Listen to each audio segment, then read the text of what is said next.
Mastering idioms. Understanding home and dry.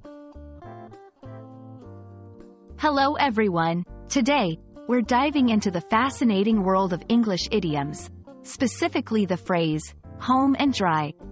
Idioms enrich our language and understanding them can be both fun and challenging. So, let's unravel the mystery behind this interesting phrase. Home and dry is an idiom used to signify completion or success, often after a period of effort. It's similar to saying something is in the bag or done and dusted. It implies that a task or journey has been successfully completed and there is no more risk of failure. This idiom has its roots in nautical language. It refers to a ship having safely returned to harbor and being dry from its voyage, signifying the end of a journey fraught with potential dangers. Today, it's used in various contexts, far beyond its maritime origins.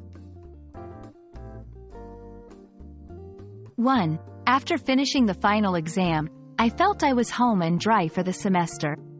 2. Once we sign this contract, our project will be home and dry.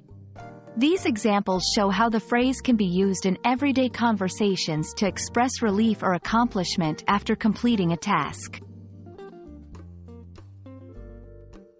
There are several phrases with similar meanings, like out of the woods or across the finish line. Each idiom has its unique flavor, but they all convey the sense of overcoming challenges or reaching a goal. And that's all about home and dry. Remember, idioms add color to our language and understanding them can make learning English more enjoyable. I hope this video has helped clarify this interesting phrase. Keep practicing, and you'll be home and dry with your English learning journey in no time.